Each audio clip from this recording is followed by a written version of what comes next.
International crime syndicates have elevated their business into a booming global economy.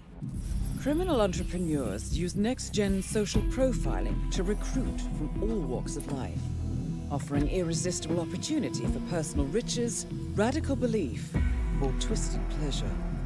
This approach creates the ultimate distributed organizational structure, almost impossible to unravel. A spreading cancer of ordinary people doing unspeakable things.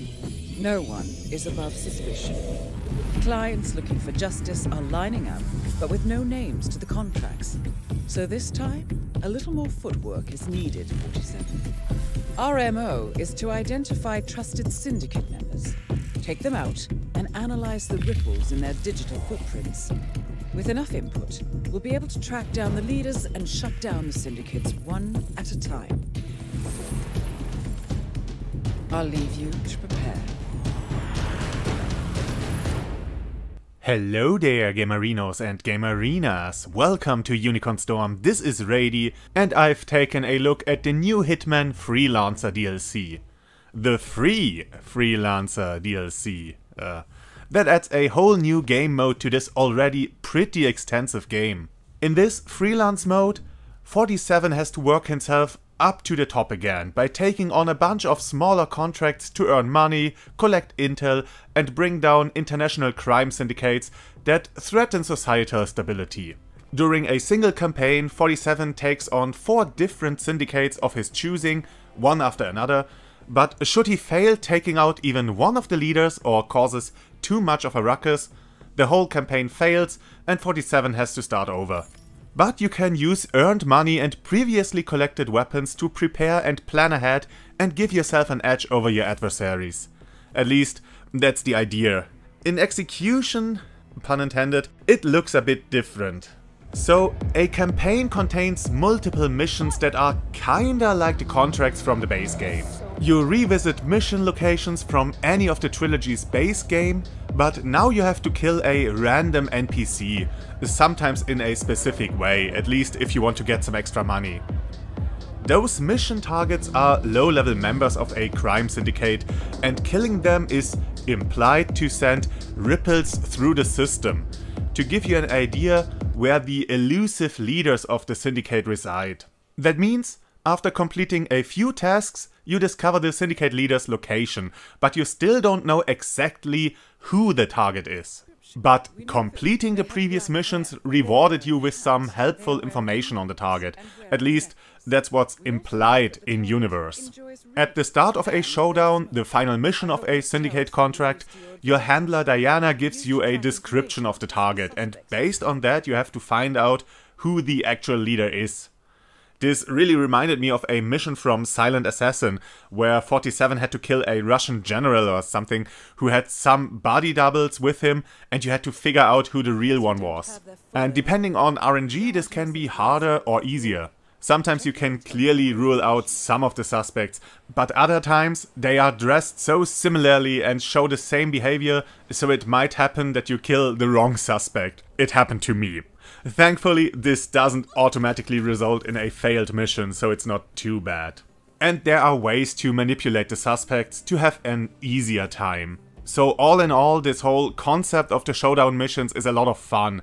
Debatably more so than the regular contracts due to their added depth. If it were up to me, the design of the showdown missions would be used for the normal syndicate goons, while the leaders had even more effort put into their missions. Because, as it is now, most of your contracts throw you into a random selection of levels, designate a random NPC as a target, give you a random starting position, and reduce the amount of items within a level and have you buy your equipment from an, again, randomized selection of tools. This doesn't necessarily result in a less enjoyable experience, but it can lead to some extremely frustrating moments when your target is behind a bunch of locked doors, but the supplier in this mission doesn't sell any lockpicks. Or maybe the supplier is located in a restricted area and one of your side objectives is to not change disguises. A few times I started a mission already trespassing in a restricted area surrounded by guards. If this kills a run, it's already pretty annoying, but the game has a few more ways to punish the player for failing. First, whenever you die, or more accurately, get wounded in the context of this story, you lose half your merces, which is the currency used by assassins in this universe, it seems. You also lose every item you brought with you on the mission. So, if you planned ahead and brought your silenced pistol or sniper rifle to have an easier time dealing with the target and spawned right into the middle of a group of guards and get instantly shot down, well, you just lost the expensive items you brought to have a higher chance of success.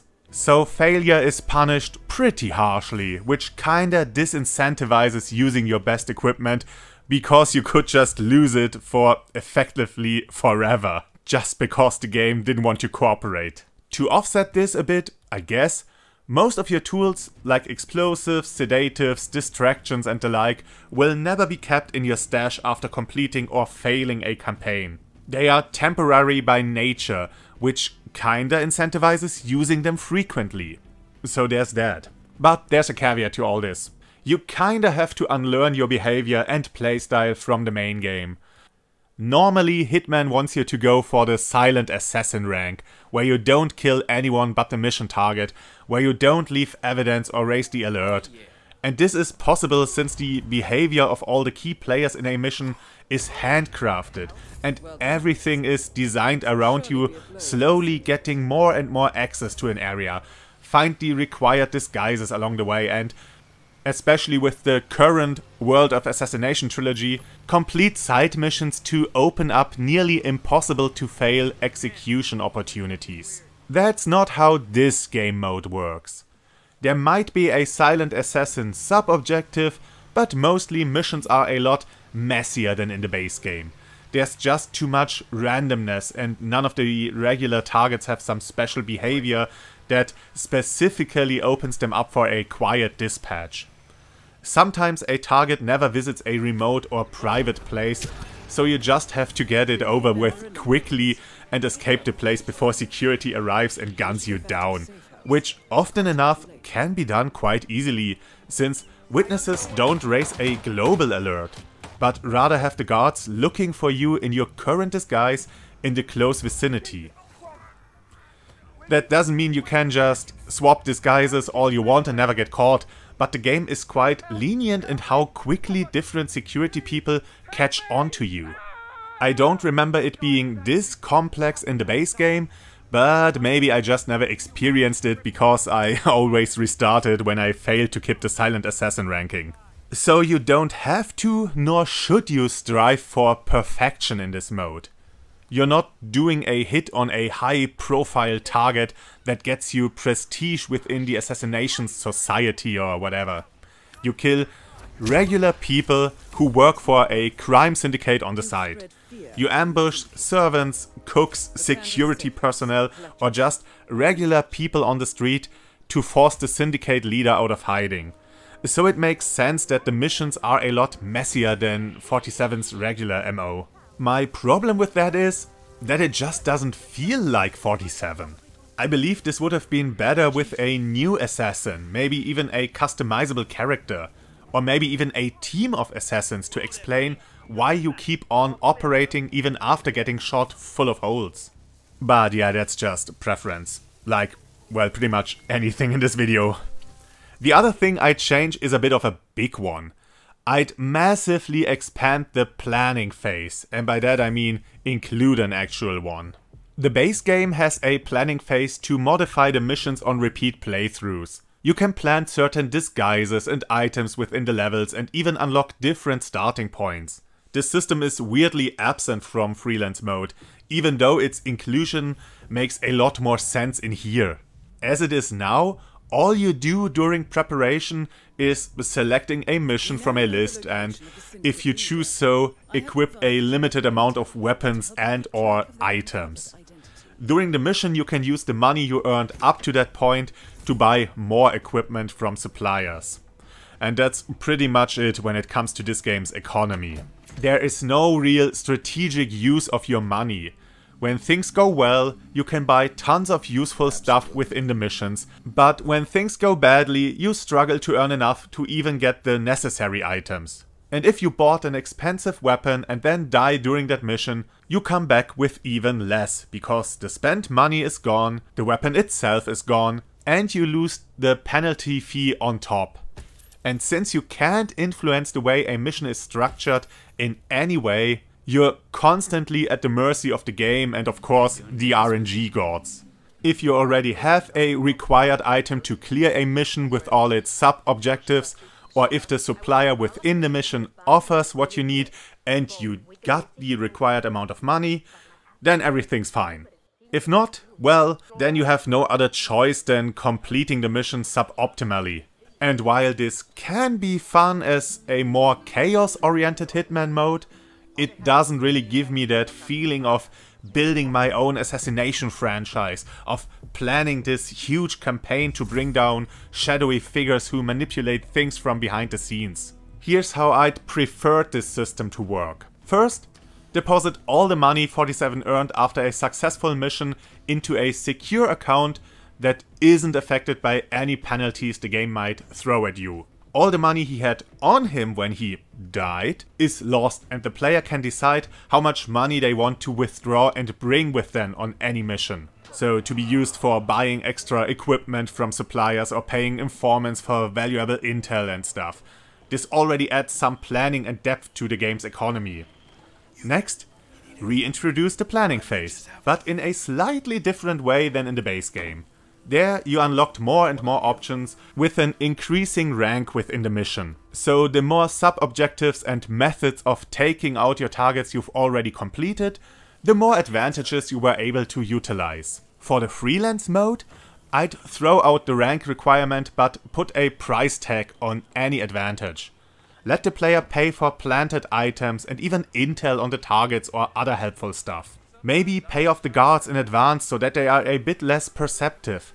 Pay for the security cameras to be offline, or certain doors to be unlocked. This could then lead into paying for additional access points to the mission area. So if you've done your homework, maybe already gathered some intel and paid your informants during the planning phase, you'd see where the target usually resides, what kind of guards patrol the different areas, and then decide, based on those and maybe more factors, from where you want to start the mission. You could also pay to reveal the identity of special NPCs during the showdown missions, like the lookout who can always blow your cover and the assassin who can kill you in just a few heartbeats. Right now the game just informs you to their presence whenever they are near you, but I think it would be more of a risk-reward kinda deal if you could decide not to know about them, but then have more spending money for better equipment.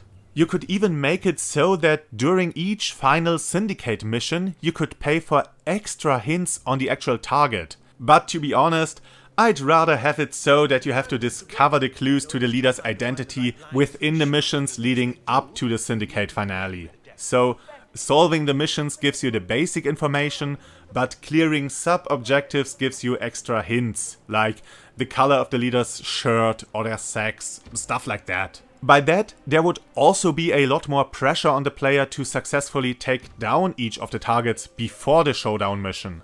Right now you still get all the information even if you failed one of the missions before. On the whole, I do like the current structure.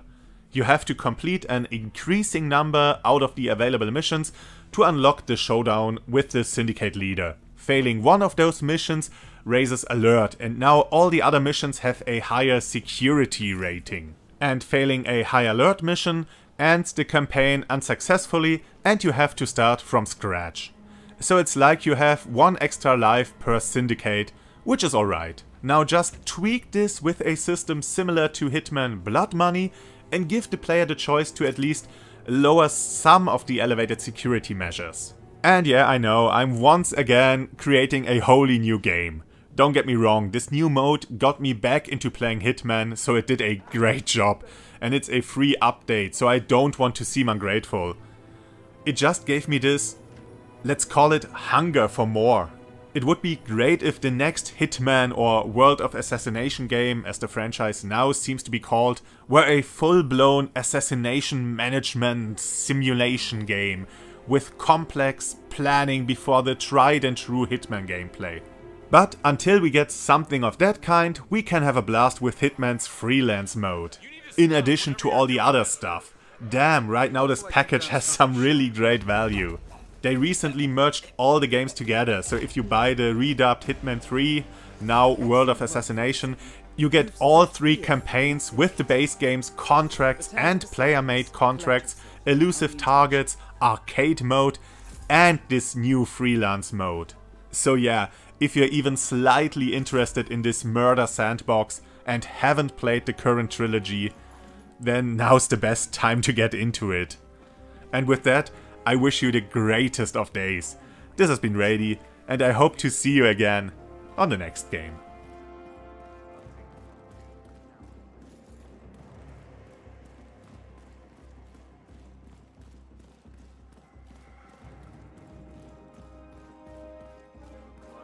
Couple of months.